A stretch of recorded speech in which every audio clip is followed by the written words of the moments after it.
Hari ini kita mau bahas tentang apa aja nih? Kita mau bahas tentang saham-saham properti ya. Saham-saham properti hari ini lumayan aktif. Kira-kira aktif terus atau cuman sementara aja sih? Terus kemudian sentimennya apa untuk sektor properti ini? Dan di sisi lain ada perusahaan yang hari ini lagi mencatat kenaikan kinerja double digit. Kira-kira perusahaan apa tuh dan gimana strateginya? Ya, jadi untuk trading menarik nggak gitu, untuk investing menarik nggak, kita akan bahas ya. Nah terus selain itu kita juga mau bahas tentang Amerika perang tarif seperti biasa. Oke. Amerika ini lagi deal dengan Eropa sekitaran 15% ya. Jadi ekspor Uni Eropa dikenakan tarif 15% oleh Amerika, termasuk produk mobil. Uni Eropa juga sepakat untuk membeli produk Amerika senilai 750 miliar dolar Amerika dan investasi 600 miliar dolar Amerika ya. Jadi di Amerika gitu, si Eropanya gitu. Terus tapi kesepakatan tarif 15% ini nggak mencakup ekspor baja dan aluminium dari Uni Eropa itu sendiri yang akan tetap dikenakan tarif sebesar 50% gitu ya oleh Amerika. Nah, terus update negosiasi perdagangan Amerika dan Indonesia gimana nih? Ada poin-poin penting. Jadi yang pertama, pemerintah tuh bakalan ngedorong penurunan beberapa tarif komoditas ekspor Indonesia seperti CPO, kopi, kakao, mineral, dan produk pesawat terbang. Terus pembebasan TKDN katanya hanya berlaku untuk beberapa produk tertentu saja. Ya, seperti ICT, data center, dan alat kesehatan. Jadi katanya nggak semuanya. Terus Indonesia tetap mempertahankan pembatasan ekspor mineral mentah buat ngedukung hilirisasi. Katanya sih begitu. Karena itu bargaining powernya Indonesia.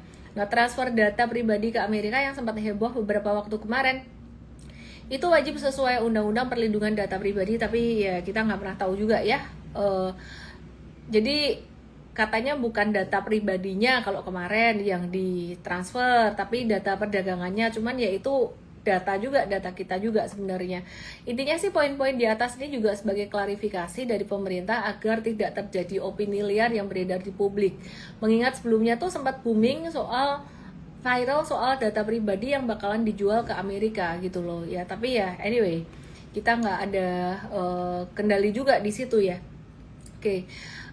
Terus kemudian kita mau bicara soal RAPBN dan juga stimulus. Tapi nanti dulu deh, aku mau bahas beberapa saham dari sektor properti. Terus Bos Danantara lagi Pak Rosan Ruslani ketemu salah satu perusahaan yang diinvestasi Warren Buffett.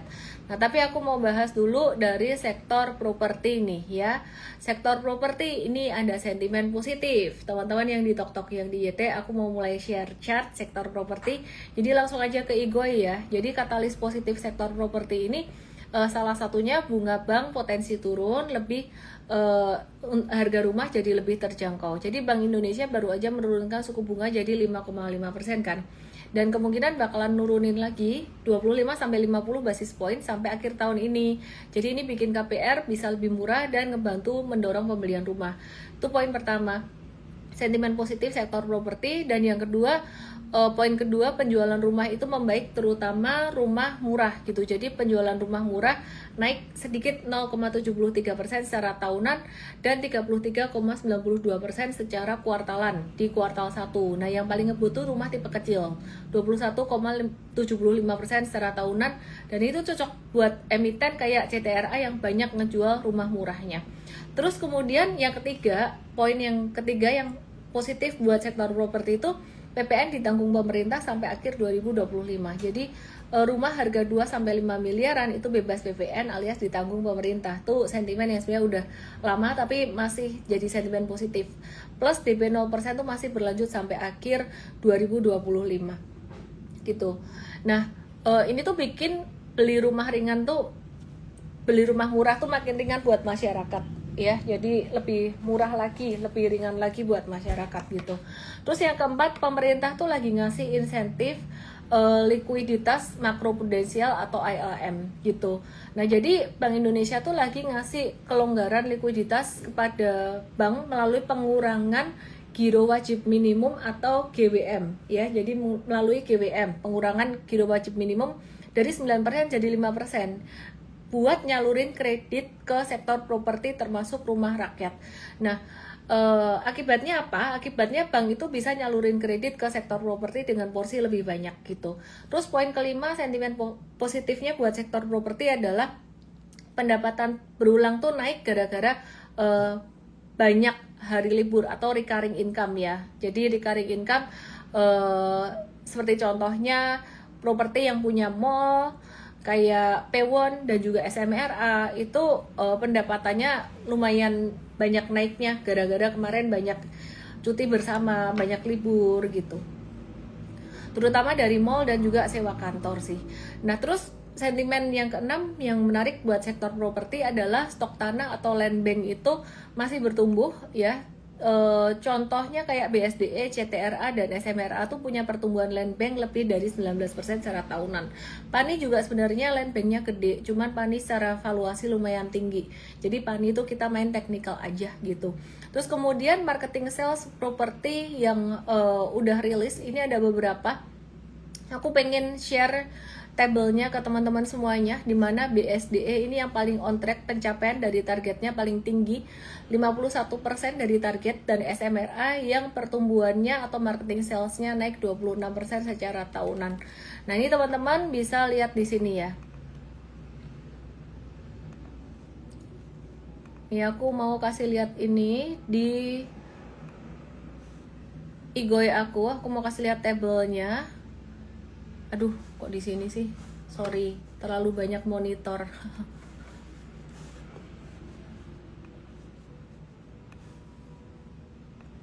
Oke.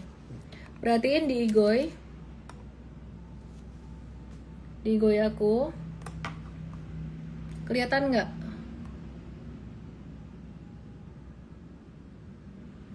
Kelihatan ya? Hopefully udah kelihatan ya. Oke. Nah, ini kalau kita perhatiin ini BSDE yang paling on track ya. Dia tuh pencapaian dari target 51%, dan seingat aku BSDE ini pas dulu masa-masa susah zaman pandemi, yang lain tuh pada nurunin target. Kalau aku nggak salah inget, BSDE ini nggak nurunin target gitu. Dan dari sini kita juga melihat pertumbuhan marketing sales yang paling tinggi naiknya tuh SMRA, habis itu Alam Sutra. Nah, apa pentingnya mengetahui marketing sales? Marketing sales ini penting untuk indikator permintaan, dia mencerminkan seberapa besar minat dan daya beli konsumen untuk produk properti gitu. Terus kemudian ini tuh sebagai cikal bakal pendapatan di masa depan buat marketing salesnya ini. Jadi kalau properti udah diserah terimakan, maka pendapatannya tuh kan bakal masuk ke perusahaan ya, jadi pada melunasin kira-kira kayak gitu. Terus ini juga sebagai bahan untuk mengukur target, apakah untuk menilai apakah perusahaan itu on track atau dia justru tertinggal ya. Jadi ini yang marketing salesnya pertumbuhannya masih bagus tuh 3, SMRA, ASRI, dan juga BSDE. Nah terus ini juga kalau mengukur marketing sales nih dampaknya arus kas dan modal kerja ya, ke arus kas dan modal kerja. Meskipun marketing sales itu belum diakui sebagai pendapatan, tapi bisa menghasilkan cash melalui uang DP atau cicilan pembeli gitu. Nah terus aku mau bahas beberapa saham properti ya, dan saham properti itu kalau aku membagi jadi beberapa bagian. Jadi kalau saham kayak BSDE, CTRA, Pewon, satu lagi apa ya, BSDE, SMRA, CTRA, Pewon itu jadi kayak big caps-nya di properti yang di TokTok, yang di YT ke Igoy aku ya, @ellenme_official. Dan jangan lupa follow Igoy mtrade_id juga buat saham Indonesia. Nah itu kayak blue chipnya properti, ada 4 saham itu tadi, BSDE, SMRA, CTRA, Pewon. Nah tapi untuk second linernya properti itu contohnya kayak ASRI properti residensial ya, ASRI, APLN kayak gitu. Biasanya gerakannya ASRI dan APLN ini cenderung cepat gitu. Nah aku mau bahas beberapa saham yang kita lihat menarik.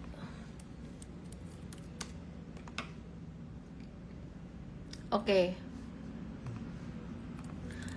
Aku ke ASRI dulu, ke Alam Sutra dulu ya. Nah, ini saham ini kita sering banget tradingin dan kita sering banget cuan dari saham ASRI ini, Alam Sutra. Jadi terakhir kita trade itu di tanggal 15 Juli Terus kemudian kita masih ngehold sampai sekarang buat jangka menengah, jangka pendeknya udah profit taking, terus udah masuk lagi. Nah, kalian perhatiin di sini, ini jangka pendek, jangka menengah buat ASRI ini sekitar 21-24%-an. Untuk jangka menengahnya ya kita udah cuan segitu. Nah, jangka pendeknya cuan sekitaran 9-12%, dan sampai sekarang kita masih ngehold. Terus potensinya gimana sih si ASRI ini? Kita ngelihat Alam Sutera ini dia potensinya untuk jangka pendek trennya tuh masih menarik sih. Masih oke. Meskipun di area 164 ini resistensinya udah lumayan kuat atau udah lumayan rawan buat profit taking, kira-kira kayak gitu. Nah, kemudian udah mulai rawan profit taking ya. Kemudian kalau misalkan ASRI bisa melewati 164, ya ini resisten kuatnya. Ini baru next kita lihat dia potensi menguji level sekitaran 200-an. Breakoutnya Alam Sutera per 2 hari ini breakoutnya dengan volume transaksi yang lumayan tinggi. Jadi kita di sini main technical aja sih sebenarnya. Secara fundamental pertumbuhan marketing salesnya 17%, thank you gift-nya. 17% itu lumayan menarik seperti yang aku share tadi. Nah, ini aku share lagi ya. Ini lumayan menarik, tapi kita ngelihat secara teknikalnya dia memang gerakannya cepat naik dan cepat turunnya. Jadi gampang naik dan gampang turunnya buat si ASRI ini. Jadi buat trading jangka pendek menarik. Nah, selain ASRI, buat yang trading jangka pendek tuh sebenarnya yang menarik tuh APLN. Bedanya sama ASRI, APLN tuh baru breakout pertamanya dia dengan volume transaksi tinggi. Jadi Mtrade baru ngetes di APLN. Kalau ASRI kita udah cuan lumayan banyak tuh, sekitar 20%-an buat jangka menengahnya. Nah, jadi APLN ini cocok banget buat swing trading, tapi resiko transaksinya lumayan tinggi. Jadi kalau kalian lagi mau ngetes ini ya menurut aku sih jangan banyak-banyak. Nah, kalau kalian nanya sebenarnya saham macam apa sih yang boleh ditradingkan, aku personally sudah sampai di level yang saham apa aja tuh aku boleh tradingin, cuman porsinya yang mungkin kecil gitu. Jadi di portfolio aku tuh, jadi aku mantau portfolioku sekarang, aku minta tim aku juga 1 atau 2 di antara mereka tuh bantu buat ngeliatin charts gitu ya. Jadi biar bisa remind saya. Nah, jadi ada satu saham, saya nggak sebut ya sahamnya. Jadi ada satu saham yang tim saya bingung, Miss kenapa sih beli saham ini gitu. Saham ini tuh nggak masuk di radarnya Mtrade. Terus waktu dibeli waktu itu juga nggak liquid. Jawaban saya cuma satu, saya ngetes. Ngetes waktu itu pertimbangannya apa? Oh, pertimbangannya ini ya. Nanti teman-teman kapan-kapan saya ceritain di Mtrade itu. Jadi saya bilang pertimbangannya ini. Oh, jadi pertimbangannya bukan kayak gini ya Miss ya. Oh, bukan gitu. Tapi sekarang udah masuk tuh, teknikalnya bagus. Jadi udah mulai ajak-ajak M-traders kita. Jadi waktu saya masuk, waktu itu masih resiko banget. Pelajarannya dari sini aku ngasih tahu tim aku tuh bahwa kita harus open minded. Ya, kita harus open minded. Open minded itu artinya prinsip tes dan ukur itu tetap harus selalu dilakukan. Meskipun kita punya satu strategi atau satu metode, tetap itu aku ikutin. Tapi ada beberapa saham yang di luar itu yang aku lihat kok kayaknya potensi tapi masih spekulatif banget, itu aku masuk. Tapi masuknya porsinya kecil banget. Porsi dimana kalau sampai dia jatuh atau kena FCA, dia nyangkut, itu nggak akan menyakiti hatiku. Boro-boro menyakiti keuanganku, enggak. Tapi boro-boro menyakiti keuangan, menyakiti hati aja, anggap aja enggak gitu. Oh, sekecil itu. Jadi money management is very important ya. Jadi sangat penting sekali. Portfolio Pinnacle itu benar-benar saya hidupi. Materi portfolio Pinnacle Mtrade benar-benar saya hidupi. Nah, jadi APLN kalau ditanya masih bisa naik atau enggak, potensinya sih masih menarik sebenarnya. Disclaimer untuk teman-teman semuanya, APLN dan ASRI tipe yang gampang naik dan juga turunnya juga cepat. Jadi kalau masuk ke APLN di sini mesti harus udah ngerti banget cara buat trading plan. Nah, sementara sih stop lossnya ditaruh di bawah angka 99. Sementara kayak gitu. Tapi kalau besok dia naik, ya kita akan adjust stop lossnya bisa lebih tinggi lagi. Sebagai contoh, saham ASRI atau Alam Sutera ini tadinya stop lossnya di bawah di level 1, pasnya di bawah 124 ya. Udah naik ini di bawah 138, ini sebenarnya stop lossnya juga udah naik. Tapi kalau di M-Trade kita sengaja kasih stop lossnya nggak mau terlalu ketat biar nggak kena automatic order. Teman-teman yang ada di TokTok, yang ada di YT, langsung aja ke IG aku @ellenmei_official untuk bisa ngelihat chartsnya. Oke, terus kemudian kita mau lihat saham PANI yang aku bilang tadi. PANI pertumbuhan marketing salesnya secara tahunan paling jelek dibandingin dengan teman-temannya. Ini data yang aku kumpulin, ini di first half 2025 ya. Jadi pertumbuhan marketing salesnya paling rendah. Terus secara tahunan ya, yang paling tinggi tadi SMRA aku udah bilang. Untuk target di sini juga target paling tinggi full year 2025. Di sini CTRA, kemudian habis itu BSDE. BSDE ini termasuk gede sebenarnya, dan yang udah mencapai target paling gede tuh BSDE. Kemudian yang kedua di sini SMRA, yang ketiga di sini ada ASRI dan seterusnya. Nah, jadi kalau aku melihat sebenarnya secara fundamental di sini tanpa melihat valuasi ya, pemenangnya adalah SMRA. Dan kalau saya nggak salah ingat,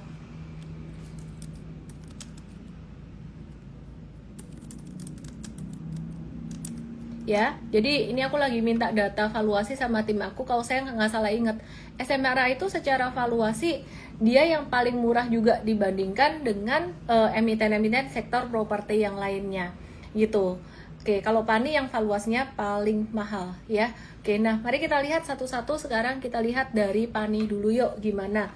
Kita lihat dari PANI dulu. Nah, seperti aku bilang tadi, karena dia valuasinya paling mahal, PANI itu kita nggak lihat berdasarkan fundamentalnya dia atau berdasarkan valuation. M-Trade sering banget cuan dari PANI.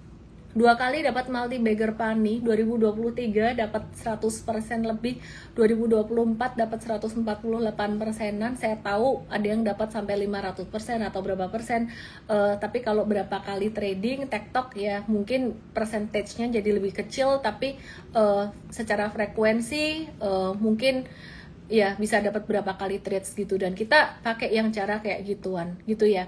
Nah, terus kita sama sekali ini murni benar-benar kita pakai metode super trader, nggak yang pakai berita yang oh katanya dia target di 20, oh katanya target di 40. Saya nggak pernah mau percaya dengan yang disebut dengan target-target seperti itu. Kalau misalkan dari sekuritas ada ngasih target itu berdasarkan hitungan fundamental mereka, dan sebetulnya target itu juga bisa direvisi, bisa di-upgrade, bisa diturunin gitu. Nah, apalagi kalau yang ngomong mungkin di sosmed kalian dengar target sekian. Saya sih nggak peduli. Yang paling penting buat kita adalah trailing stopnya ya. Jadi metode super trader itu kita nggak target gitu. Jadi bukan soal siapa yang ngasih target, tapi kita memang nggak target. Bahkan resistance pun tidak jadi target. Kita pakai trailing stop yang di adjust terus di metode super trader yang dipelajari di M-Trade Academy. Oke teman-teman yang di YT, yang di TokTok, boleh langsung ke Igoy aku @ellenmei_official. Aku akan masih membahas PANI. Dan setelah ini aku akan bahas, kasih lihat valuationnya saham-saham dari sektor properti. Nah, di sini PANI menarik sebenarnya. PANI ini kita buy lagi karena dia breakout kecil di tanggal 16 Juni.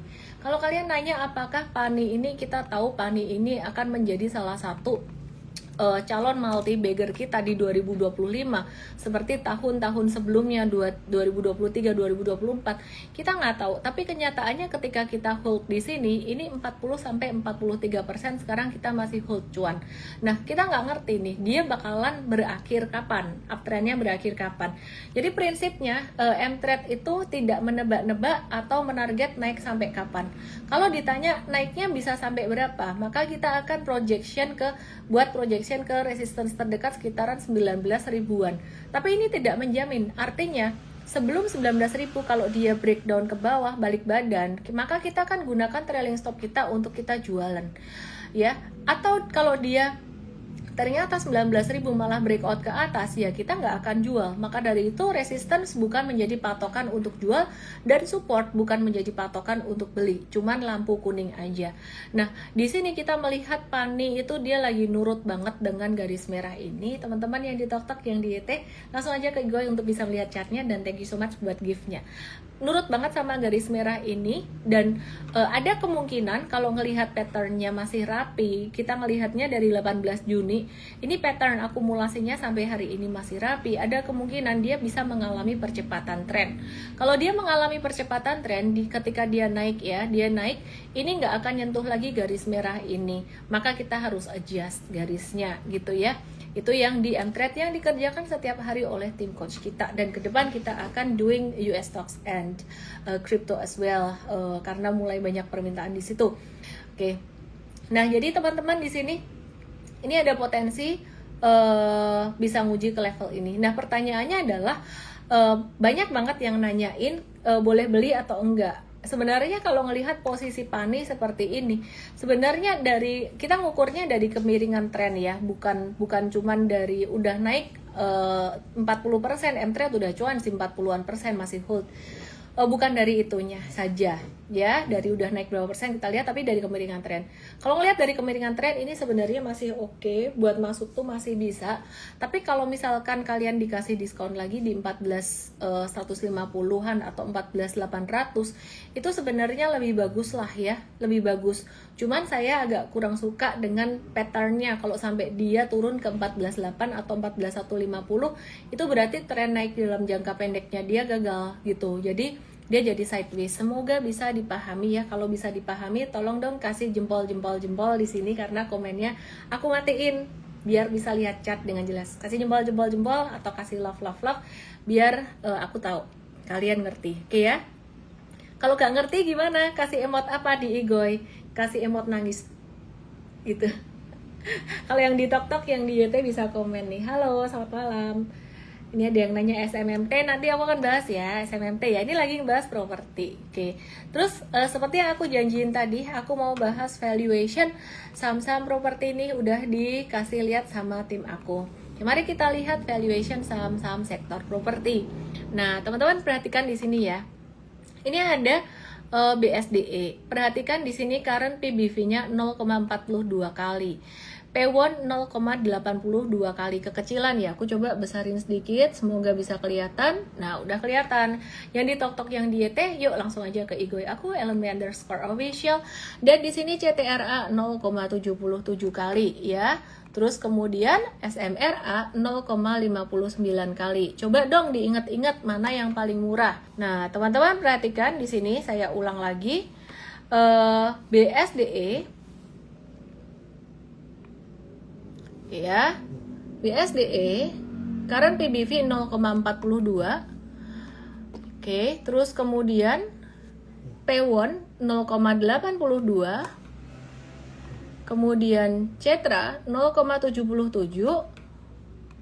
SMRA 0,59. Nah, dulu SMRA sama BSDE itu murahan SMRA. Sekarang secara valuation, secara angka PBV tok murahan BSDE. Nah, kalian bisa perhatikan di sini juga. Nah, tidak hanya melihat valuation dari angka doang ya, yang di TokTok, yang di YT ke Igoy aku @LM_official. Kenapa? Karena di sini kelihatan ininya. Ya, ini dia masih di standar deviasi, dekat standar deviasi -2. Jadi sebetulnya saham ini, BSDE ini menarik, sama SMRA tuh menarik. Kenapa? Buat value investing. Jadi tidak hanya untuk trading, untuk value investing pun menarik. Nah, P1 sendiri ini juga meskipun valuationnya lebih mahal daripada SMRA dan juga BSDE 0,82 kali PBV-nya. Ini juga dia dekat dengan standar deviasi -2. Jadi kalau kalian mau value investing, cari saham-saham yang valuasinya murah, ya saya lagi galau antara duitnya mau buat beli properti, lagi ditawarin properti ya, atau beli ini gitu ya, karena ini valuasinya juga lagi murah banget ya. Pastinya kalau saya sih udah biasa di saham, lebih tergoda ke saham pastinya ya. Nah, ini perhatiin, ini juga di standar deviasi -1, dan SMRA juga di dekat standar deviasi -2. Tapi kalau kalian perhatikan secara historikal dari 4 ini tadi, ini sebenarnya Ini BSDE yang paling ke diskon, paling dekat standar deviasi minus 2-nya. Dan kalau kita melihat secara fundamental perusahaan, tadi memang BSDE yang pencapaian targetnya itu udah mencapai 51%, paling keren, paling cepat. Terus yang kedua SMRA pencapaian targetnya 44%. Marketing sales yang naik paling kencang dari tahun lalu itu SMRA.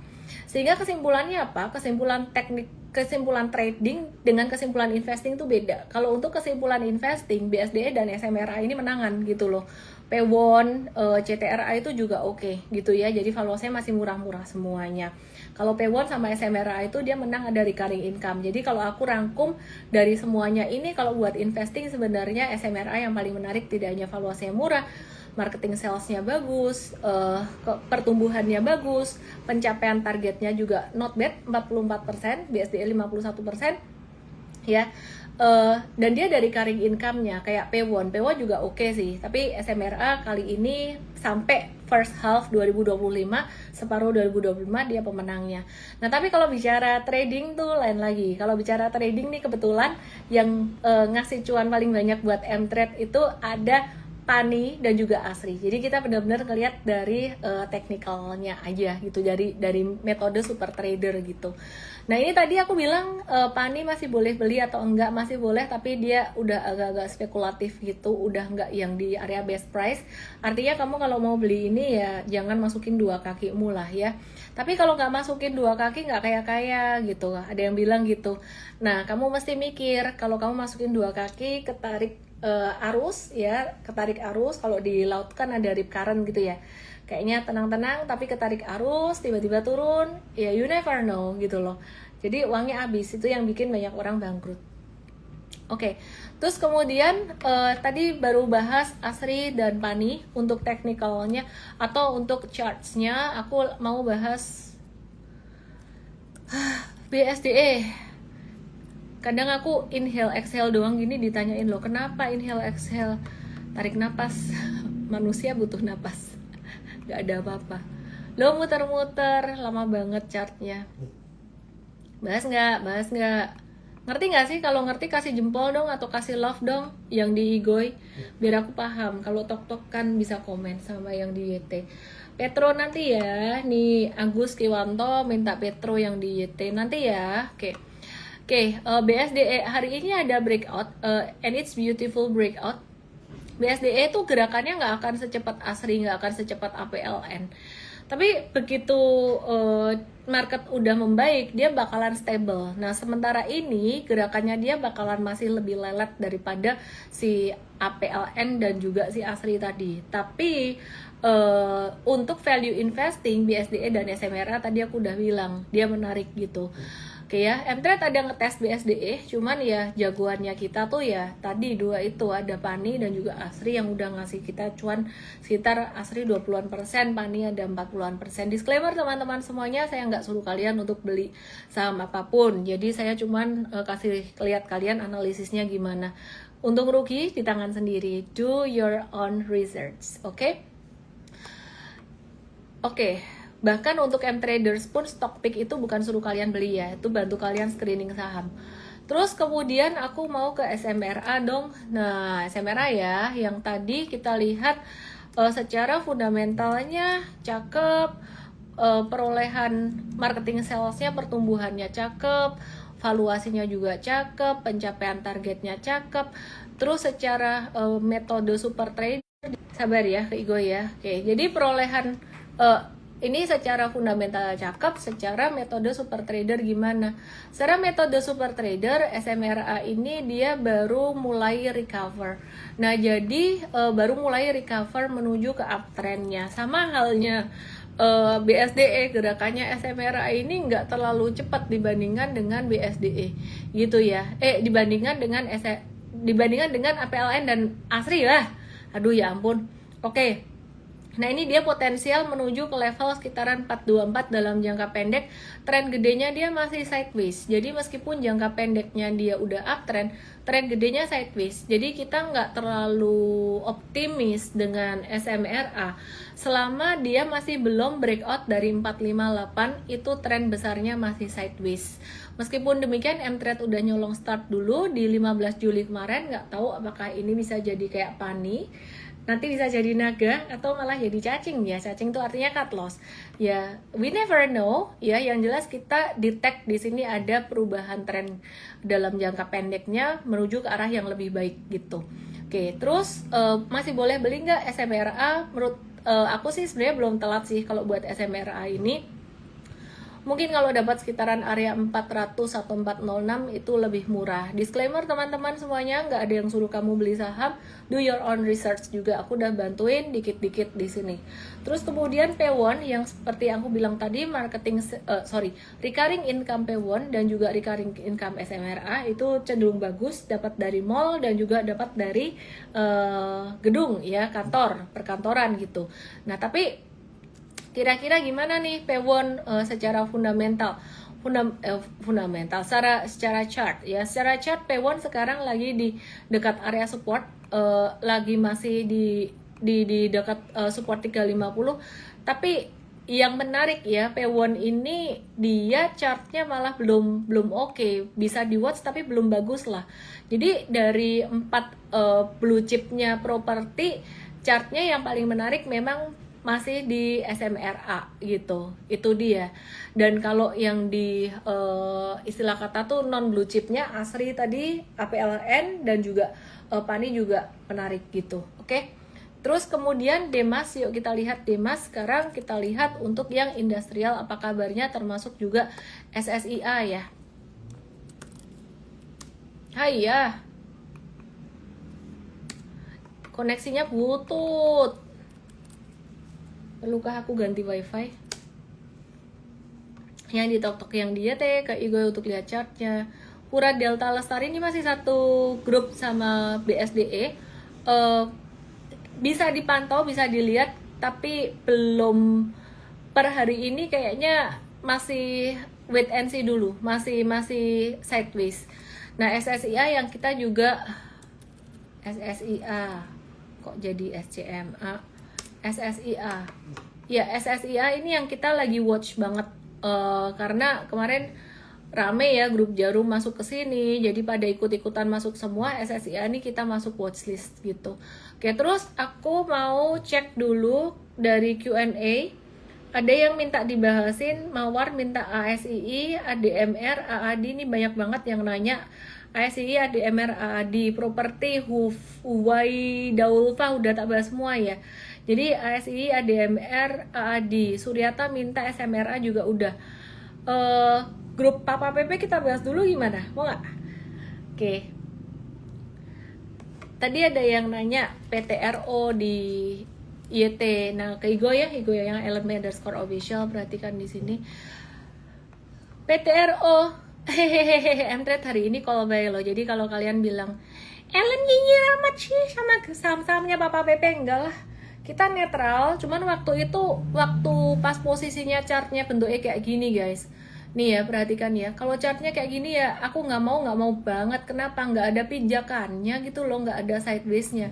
Jadi kalau misalkan patternnya cakep, ada retracement-nya, ini kan dia breakout ya. Breakout terus ada retracement-nya gitu loh. Why not? Itu. Jadi kita nggak sentimenan, cuman kita mesti ngelihat patternnya tuh mendukung atau enggak. Nah ini Petro, kita spekulatif buy karena kita ngelihat sebenarnya ini secara chart udah retrace lumayan sekitaran 38%-an, dimana itu diskon yang lumayan banget gitu loh. Cuman sebenarnya kita tuh expect diskonnya lebih sih, sampai ke 32-30 di sini, cuman kok ya nggak dikasih. Makanya tadi kita ngetes dulu, masuk dikit dulu, kira-kira kayak gitu. Terus kemudian brand, kita lihat brand ya. Oke, kita lihat brandnya juga sama. Hari ini ada pantulan, tapi retracementnya nggak terlalu banyak. Jadi kita nggak masuk di brand, kita ngetesnya di Petro karena kemungkinan besar tuh Petro yang dia bakalan bisa masuk ke MSCI gitu. ya. Terus kemudian kemungkinan ya, terus kemudian perhatikan di sini, ini diskonnya si brand sekitaran level 38,2% juga, tapi dari ekor-ekornya. Jadi kalau diambil dari puncaknya sebenarnya diskonnya itu belum banyak gitu, jadi sekitaran 20-an% aja. Makanya kita tadi masuk ke Petro yang secara pattern lebih menarik. Oke, terus kemudian selain itu kita coba lihat cuan. Kita lihat cuan ya. Cuan gimana kabarnya? Cuan hari ini juga mulai ada muntuk-muntuk hijau gitu. Cuman kita lagi wait and see. Kenapa? Kita wait and see, kita nitip sendal di Petro doang. Kenapa? Karena kita anticipate barangkali bisa turun lagi, nutup gap di sini. Jadi kita nggak mau buru-buru. Jadi kita sabar-sabar aja gitu. Disclaimer teman-teman semuanya. Oke, terus kemudian aku mau bahas apa tadi ya? Aku lupa. Tadi pada nanya apa sih? Cek dulu. SSIA banyak rugi, analisanya gimana, aman kalau nambah? SSIA kita lagi nunggu retracement, udah retrace sedikit sih. Itu bagus sih SSIA, menurut aku sih hold aja dulu kali ya. Jarang banget loh aku nyuruh orang nge-hold di sosmed kayak gini. Karena nge-hold itu kita ngomong rekomendasi apapun, ngomongin orang suruh buy, hold and sell, itu pasti benar dan pasti salah. Kenapa? Suruh hold benar ya ketika dia naik, tapi nanti kalau pas dia retrace yang jadi salah gitu loh. Pasti benar dan pasti salah gitu loh. Jadi tapi kalau aku bilang hold saat ini, sementara ini hold, berarti mesti ada yang namanya trailing stop. Jadi ketika kamu nge-hold, aku kasih edukasi sedikit di sini. SSIA hold misalnya, kamu masih punya trailing stopnya kalau dia jatuh di bawah 25-20, boleh di 24 atau di bawahnya. Kalau kamu mau trailing stopnya lebih rendah lagi, pakai support 22-30 ya, ada konsekuensi, berarti dia tuh ada selisih profit yang kamu mesti korbankan, atau selisih ini ya cuan yang kamu mesti korbankan. Aku nggak tahu orang ini nonton live enggak, tapi waktu itu di workshop Super Trader, aku ingat banget workshopnya tahun lalu itu di bulan, ini bulan apa sih?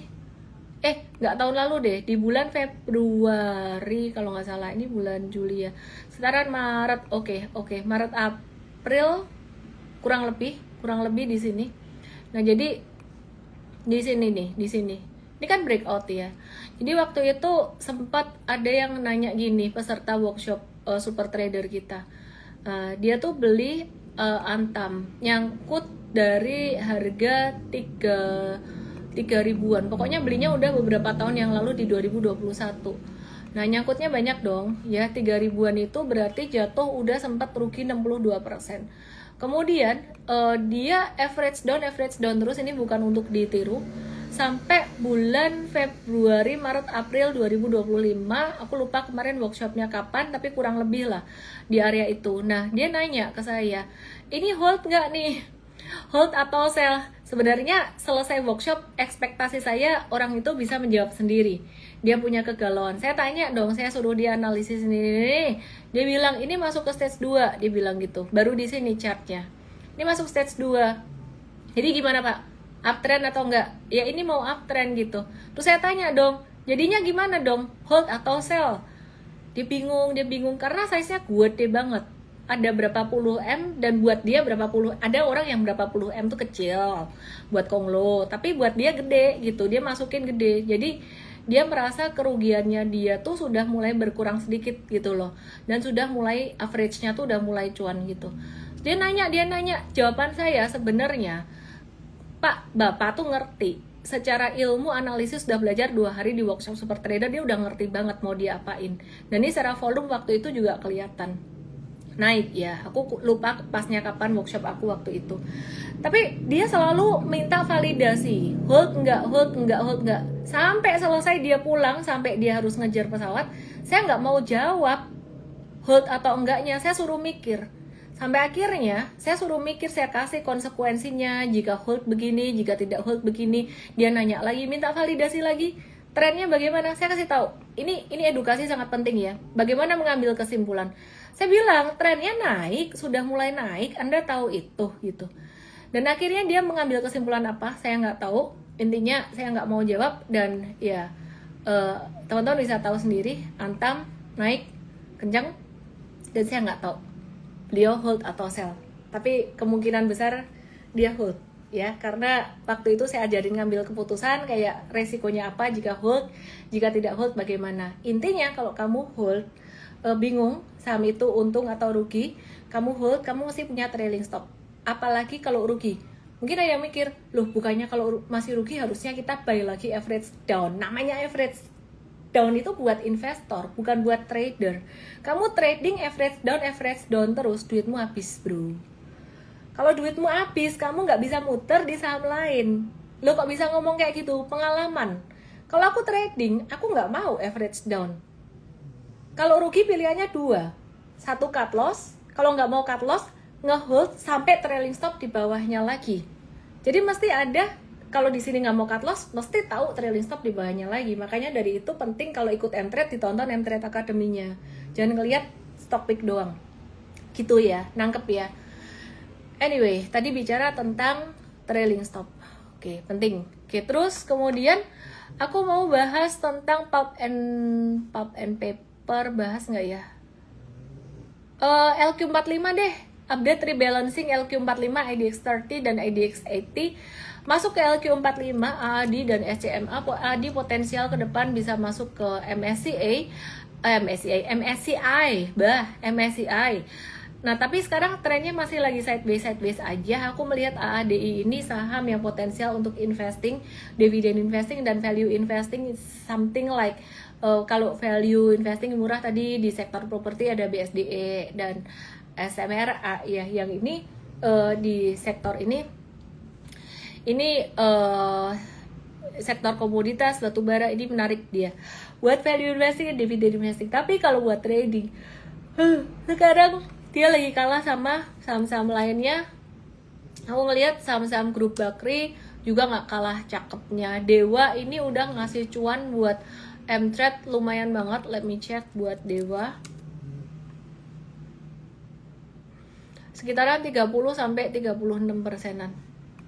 Ya, 30-36%. Nah, view-nya gimana? Hari ini Dewanya ngegas, jangan dibeli dulu. M-Trade tinggal nge-hold doang. Jadi kalau mau beli tunggu retracement. Oke, terus kemudian yang masuk ke LQ45 lagi ada SCMA. Breakout today, wait and see dulu aja, patternnya cakep, bisa di watch. SCMA bisa di watch. Oke, terus yang keluar dari LQ45 ada ESA. Sementara ESA dia nggak breakdown juga, tapi masih di stage 1, sideways lama gitu. Wait and see dulu. Aduh, chartnya muter-muter terus, tapi aku ingat gambar chartnya, intinya wait and see dulu. Terus kemudian Sido keluar dari LQ45, tapi M-Trade masih cuan di sini dan belum kena trailing stop kita, jadi kita belum sell. Nggak rekom kalian untuk buy juga sih, gitu. Kita tinggal mau siap-siap profit taking aja. Oke, terus kemudian masuk IDX30, ada ITMG. Indeks ini nggak terlalu signifikan dibandingkan dengan indeks FTSE. ITMG, M-Trade ada nggak ya? Let me check. Ada, baru cuan 4-5%. Terus kemudian Java, wih, masukin watchlist Java, dapat nih saham lagi retrace, dapat bocoran kalian, dapat bocoran. Java ini dia udah breakout dari downtrendnya, udah breakout, terus patternnya inverse head and shoulders, cakep. Terus abis breakout ini lagi retrace, dari tadi kan disuruh nunggu terus ya, tunggu, kapan retrace? Nah, ini dapat nih yang lagi retrace. M-Trade masih hold jangka menengah cuan 4-6%. Jadi besok boleh beli. Nggak tahu pikir sendiri ya. Saya nggak mau suruh orang beli. Pikir sendiri. Nanti kalau M-Trade udah profit taking atau udah stop loss atau udah jualan, seandainya jatuh ya, ntar kamu nyalain lagi, katanya disuruh beli. Nggak ada yang suruh beli, do your own research ya, udah dibantu filtering nih. Gretongan pula. BNI breakout dari downtrend pendeknya dia, dan sekarang lagi sideways. Ini kayak ada bentuk pendant gitu, cakep sih. Bisa di watch juga di sekitaran 1175. kok BNI sih, ini chart BTN mulut ngomongnya BNI. BTN maksud saya, dia keluar dari IDX30 tapi chartnya cakep, ya wes lah, aku sih nggak terlalu peduli masuk keluar LQ45 IDX30, aku nggak terlalu peduli. Yang penting secara metode super trader dia masuk ya, ke IDX 80, ADI, Raja, oke. Aku mau ngecek pertanyaan lainnya yang banyak ditanyain, ASII, ADMR, AADI. Oke. ASII, mari kita lihat. ASII, M-Trade udah buy berapa hari yang lalu. Biasanya sih lambat sih ini. Jangan diajar beli di atas deh. Bisa sideways dia. AADI udah dibahas, ADMR ya. ADMR, cakep, retrace lah, turun lagi lah. Oh, gimana sih M-Trade punya kok berharap turun lagi? Sebentar ya, let me check. ADMR, M-Trade cuan berapa ya? ADMR, M-Trade cuan 14-18%. Nggak apa-apa dong, turun lagi kan buat sementara, yang di hold buat jangka menengah gitu. Nanti kalau misalkan turun lagi di sini 1100-an, kita bisa masuk buat jangka pendeknya. Saya sendiri yang punya M-Trade, saya sendiri belum buyback ADMR ya. Jadi sempat punya, terus saya cut loss, terus saya belum buyback lagi. M-Trade udah cut loss, abis itu udah buyback lagi. Loh, kalau nggak di cut loss aja gimana? Bahaya say. Ya, jadi pengalaman dalam hidupku, kalau tidak cut loss secara sistem, udah breakdown, kamu bisa terbawa arus ya, bisa terbawa arus tsunami nanti. Jadi kalau misalkan dia nggak jadi breakdown, terus dia balik arah lagi, bisa buyback kok. Tapi kan rugi, Miss. Rugi apa? Ini misalkan udah rugi berapa? 7% atau 5% atau 4%. Ya yang dilihat jangan ruginya dong, saya. Dilihat untungnya, netnya kan cuan. Di sini kan cuan. Ya sampai hari ini masih cuan 14%. Dikurangin rugi berapa? Masih untung. Jadi trader harus bisa legowo. Jangan mindsetnya tuh mindset bahasanya orang Hokkien apa ya, kiasu gitu loh. Kiasu tuh pokoknya harus dipepet, buy di best price, jual di ini paling atas. Enggak, udah dapat ya beberapa watchlist ya tadi ya. Oke. Petro cuan, proyeksi kinerja Petro katanya bakalan bagus. Aku nggak lagi ngepom-pom ya, aku benar-benar netral. Jadi dulu kalau pas aku lagi nggak mau saham-sahamnya Papa Pepe itu just karena dia lagi patternnya kayak gini, tapi digas terus, suruh beli terus, ya nggak mau lah gitu loh. Jadi anyway, kita ada trade itu beberapa kali. Akra itu masuk top emiten Asian untuk GCG ya. Jadi dia masuk terpilih sebagai salah satu Asian Asset Class Publicly Listed Companies dalam Asian Corporate Governance Scorecard ACGS 2024. Dan penghargaan ini menempatkan Akra di jajaran perusahaan publik terbaik se-ASEAN dalam hal tata kelola perusahaan atau GCG. Cakep ya. Nah, penilaian yang dilakukan oleh OJK lewat lembaga RSM. Nah, jadi dia tuh berhasil memenuhi 5 pilar utama: hak pemegang saham, perlakuan setara, peran pemangku kepentingan, transparansi, tanggung jawab dewan direksi. Aku sih suka ya dengan manajemen Akra, emang bagus gitu. Dan aku juga belajar banyak dari presidirnya ya, jadi Pak Haryanto. Itu prinsipnya bagus banget. Aku nanya beliau, jadi sebelum kita bahas tentang fundamental Akra ya, Pak, satu tips untuk berhasil dalam bisnis dan investasi. Jawabnya cuman satu hal ini. Dia bilang, kamu harus siap dengan exit plan, the worst case scenario kalau plan kamu tidak terencana, tidak terlaksana. Jadi kamu harus siapkan rencana jika rencana kamu tidak terlaksana. Sangat bijaksana. Oke, Akra pendapatan naik 15% secara tahunan, laba bersih naik 18% secara tahunan. Teknikalnya gimana, chartnya gimana, nanti aku akan bahas. Kinerja Akra didukung hampir semua segmen pendapatan yang naik. Jadi ada penjualan BBM, penjualan kimia dasar, jasa logistik, jasa penyimpanan, yaitu jasa logistiknya naik 48%, jasa penyimpanan naik 39%, pabrikannya agak turun 22%, tapi lain-lainnya naik 128%, dan menariknya Akra ini dia punya GP. Jadi sebenarnya tidak sepenuhnya di distribusi oil aja, tapi dia juga ada di properti industrial. Mari kita lihat Akra. Yuk kita lihat yuk, Akra yuk. Akra hari ini chartnya cakep, breakout dari MA 200-nya, tapi bukan berarti dia langsung uptrend, enggak. Karena sebenarnya MA 200 sempat ketembus beberapa kali, di mana ini menunjukkan tren besarnya dia lagi sideways. Akra terbilang uptrend jika dia breakout dari level 1375. Tapi hari ini kalau tadi M-Trade ada masuk, ini nyolong start ya, kira-kira kayak gitu. Aku mau nyalain komennya yang ada di Igoy, yang ada di YT, yang ada di TokTok. Langsung aja follow aku Igoy aku @ellenme_official, dan jangan lupa follow juga Igoynya mtrade_id untuk saham Indonesia, Super Trader ID untuk US stocks, dan Cryptofolio untuk kripto. Jadi enaknya gimana ya, dinamain aja mtrade semua kali ya, mtrade Indo, mtrade US, mtrade crypto gitu aja kali ya, ya nggak sih? Menurut kalian gimana? Antam, energi gimana Miss? Yo, oke, aku bahas yang ada di Igo ya, ke Igo aja. Wah, banyak pertanyaan, berbagai macam saham apa, Unilever, kakak cantik banget, skincare apa, pakai filter say. DRO, aduh banyak banget nih, aku jadi bingung mau bahas apa.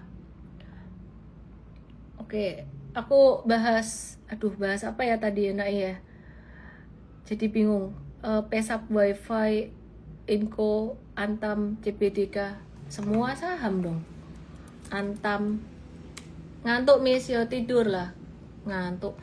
Antam masih di atas 2850, itu masih oke. Dekat 29 malah support, di bawah 2850 cut loss ya, atau profit taking. Aku nggak tahu posisi kalian gimana. Thank you Ibu Jomailan, sama-sama. Terus apa lagi kalian tadi nanya? CBDK lagi potensi, dia membentuk V-shape pattern. Ini lagi ngebentuk handle V-nya. Oke, artinya apa? Artinya ada potensi perbaikan tren. Pesap, ICBP naik turun Miss, lucu kalau gak naik ya turun saham tuh. Pesap kena stop loss loh, kemarin breakdown. Nah ini modelannya mungkin ya kayak bisa kayak ADMR. Tapi aku nggak mau kayak pembenaran. Oh nanti bisa naik lagi terus nggak cut loss. Ini cut loss sih. ICBP naik turun Miss, berarti apa? Sideways. Kalau hari ini naik besok turun, hari ini naik besok turun, sideways itu dia. Terus tadi kalian ada nanya saham SMMA. Nih, aku mau cerita dikit nih. SMMA ini sahamnya likuiditasnya kecil, tapi dia bisa ngerek IHSG dan ngebanting IHSG, nurunin IHSG. Jadi ini SMMA Sinarmas Multi Arta ini adalah emiten jasa keuangan milik Sinarmas. Ini sister company dari DSSA. Cuma dengan dana 100 juta tuh bisa naikin market cap SMMA 24 triliun gitu, setara dengan BRI naik 4%. Jadi kalau Big Banks lagi merah, cukup pakai SMMA nih buat bisa nahan ISG dengan biaya murah. Tapi banyak saham-saham di Indonesia yang kayak gini, bukan cuma SMMA doang gitu. Jadi berdasarkan data histori Jumat lalu, SMMA tuh memang saham yang market cap-nya gede tapi sangat tidak liquid gitu ya.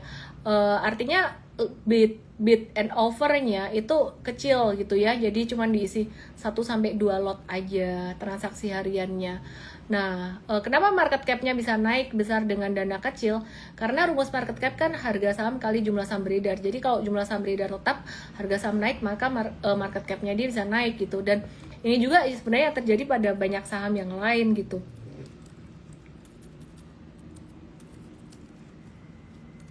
Oke, jadi kayak gini ya, ini contoh saham ini pasti market cap-nya gede. Karena apa?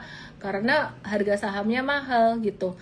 Nah, kalau saham-saham yang market cap-nya gede kayak gini, ini berpengaruh pada IHSG. Jadi yang perlu kalian perhatikan, ini jangan jadi patokan buat ngelihat IHSG itu kayak IHSG harus jadi patokan kalian tuh. Jangan, kenapa? Karena ada saham-saham yang market cap-nya gede bisa menggerakkan IHSG, tapi sebenarnya liquidity-nya tuh kecil, bid offer-nya tuh kecil kayak gitu. Oke, Toba Tower, Mary, TPIA, waduh banyak banget ya. Toba Tower, Mary, TPIA, Tower deh, Tower. Tower masih oke kok, M-Trade nge-hold Tower masih oke, masih hold. Tring. Untung 19-29%. Mary, enggak dulu. Kalian tahu alasan saya. Aku ngeliat charge-nya belum masuk. BRPT ditanyain berkali-kali. Uptrend, just nge-hold aja, belum ada entry area buat BRPT. Sini.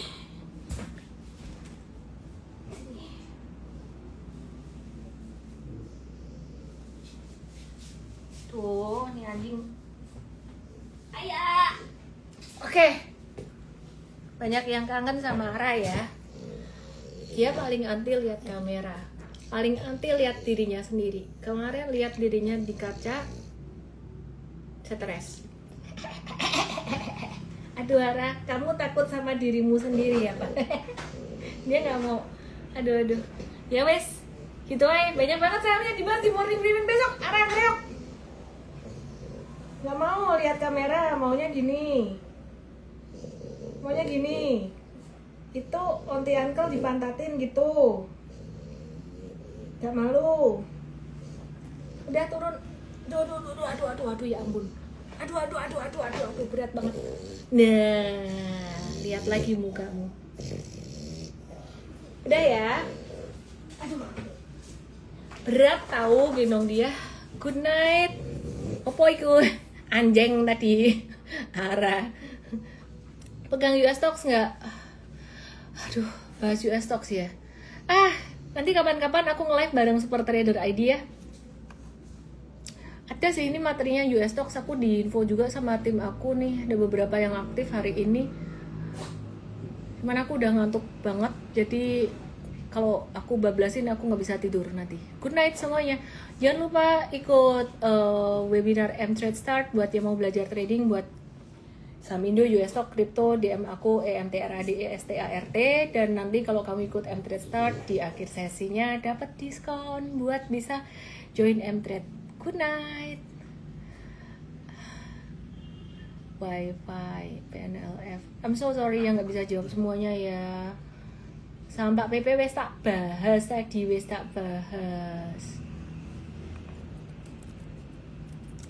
Wi-Fi masuk watchlist tadi udah tak bahas juga sekilas nih, udah dibahas di awal nih. Turun masuk watchlist, tapi nunggu dia turun, maunya dia turun dulu.